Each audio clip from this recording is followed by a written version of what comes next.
dedicated to Eastern and Southern Kentucky. This is WYMT Mountain News This Morning.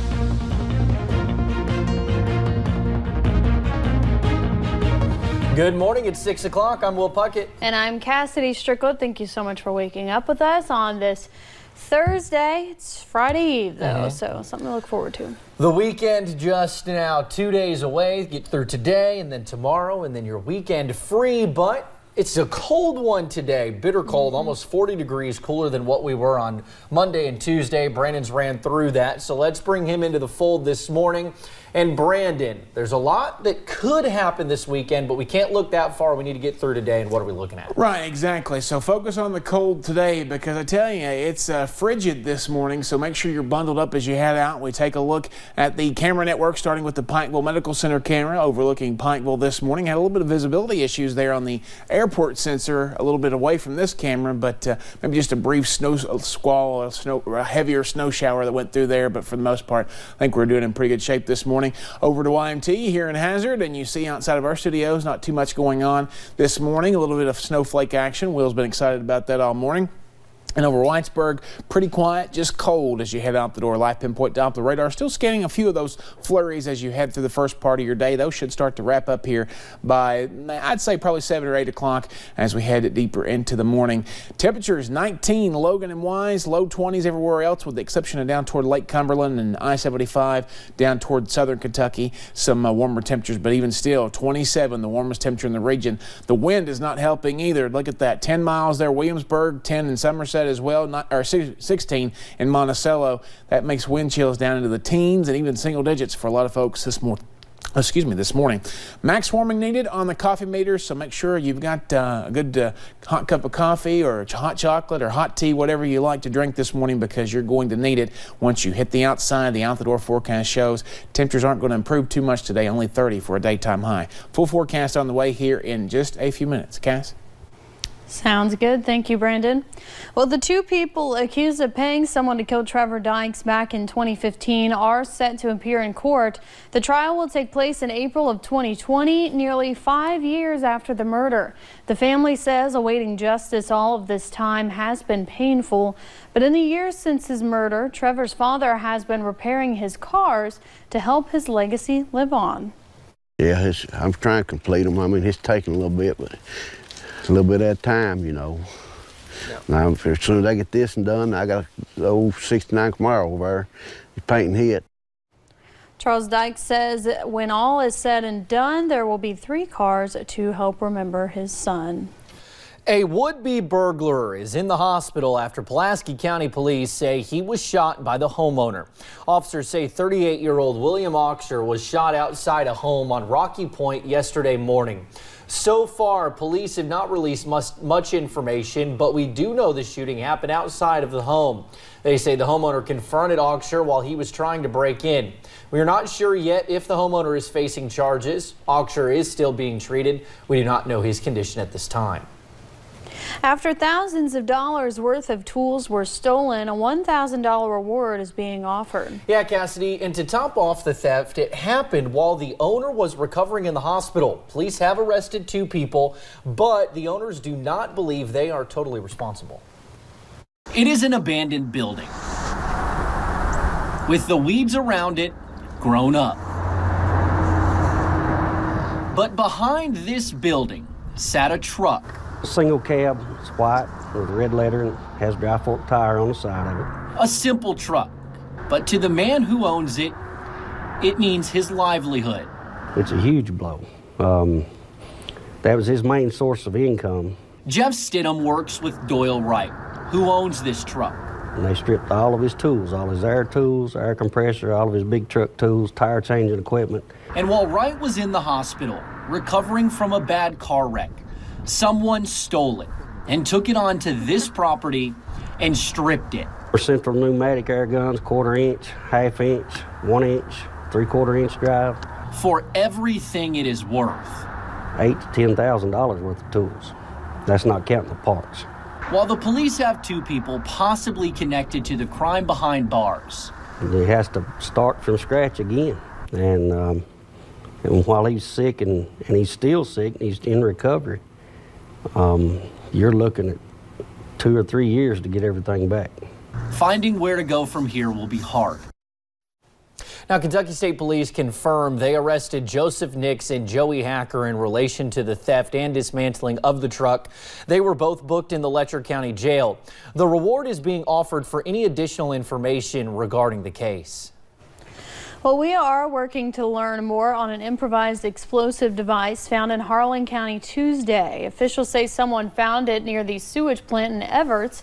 Now they say they do not believe it was as dangerous as they first thought.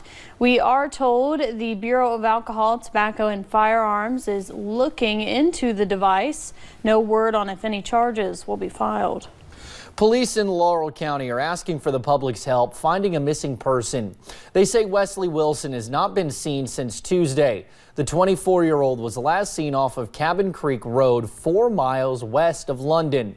Police say he may be driving a silver 2010 Chevy Cobalt with a dent in the passenger door. Anyone with information is asked to call the Laurel County Sheriff's Office.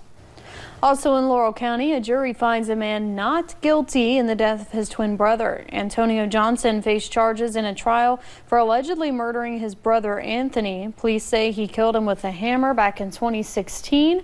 The jury heard testimony on Monday and they delivered a not guilty verdict Tuesday. A former Greenup County teacher who was caught on video dragging an autistic student by his wrists pleaded not guilty to assault charges. The video of Trina Abrams has sparked outrage throughout eastern Kentucky. Police say security cameras caught Abrams dragging the child at Wortland Elementary School in October. According to the Greenup County School Superintendent, Abrams is no longer teaching at the school. Workers face the uphill task of removing 9 coal barges from the Ohio River in Louisville. They've been there since Christmas Eve. Crews were out early Tuesday morning, pulling out the 10,000 tons of coal that sunk. Removing the coal is the first step in this salvage operation. Once it's all been unloaded, the crew can begin pulling the barges out of the river. 7 of the 9 barges have either sunk or capsized, and the coal that spilled into the river will remain there. The Army Corps of Engineers says it could be weeks before everything is clear. It's delicate work in that the river conditions are ever changing, so we're going to have to look at it day by day and be cautious as far as what our operations are going to be for that day. The towing company that was pushing the barges will be responsible for paying for the removal. The Army Corps of Engineers does not know how much it will cost. Also in Louisville, the search is on for a man who allegedly stole money from an armored truck. Garter World employee Mark Espinoza was last seen at Jefferson Mall on December 5th, and a second Garter World employee returned from making a drop in the mall to find Espinoza's gun on the seat. He is now wanted by the FBI. A federal arrest warrant was issued for Espinoza days after he went missing.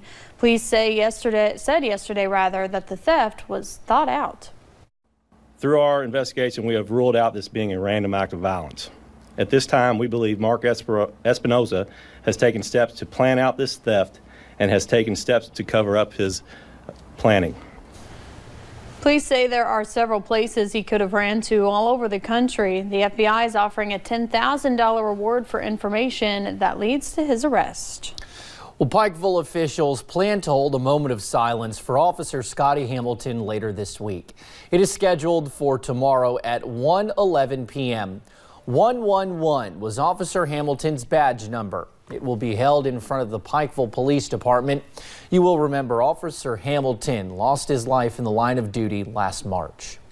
And we learned a former Clay County judge executive has died. 78-year-old Carl Crawdad Sizemore served for a total of 16 years as judge executive. He also worked for Manchester Municipal Water Works for 18 years and was involved in numerous projects. The visitation will be later today after 6, and the funeral will be at 1 p.m. tomorrow at the Rominger Funeral Home. Well, Twin Rocks Bible Camp in Perry County is having some financial trouble, and now we are told opening day could be delayed this summer. Summer of 2018 was a busy one for the camp, making replenishing funds difficult for volunteers. Making it worse, now safety issues have come to light and must be resolved before the camp opens. The camp's kitchen fire suppression system is outdated and must be changed from a powder-based system to a liquid-based system at a price tag of nearly $4,000. You could pay somebody $150 to come in, he'd walk in and say, sorry, I can't punch out tickets, you know. $1,500 and wood chips for the playground equipment was already donated to the ministry. If you are interested in making donations to the camp ministry, you can find more information about it on our website, WYMT.com. Appalachian College of Pharmacy officials signed a memorandum of agreement yesterday morning with the University of Pikeville. Students will now be able to earn a Master's of Business Administration while completing their Doctor of Pharmacy degree. University of Pikeville President Burton Webb says this is an important step for students looking to manage their own practice. So the more cooperative agreements we can sign and the ways in which we can partner together will enhance education for students throughout all of Central Appalachia. Students are able to enroll in both programs right now as the spring semester begins. The program offers classes year-round. Well, coming up in financial news this morning, the Food and Drug Administration has stopped doing routine food inspections as a result of the partial government shutdown. And later in sports, the Kentucky basketball team was pleased with their win over Texas A&M, but they aren't satisfied. More details coming up. Snow chances are still in play this weekend, but it's a complicated forecast to say the least. I'll walk you through what we know right now in about 3.5 minutes.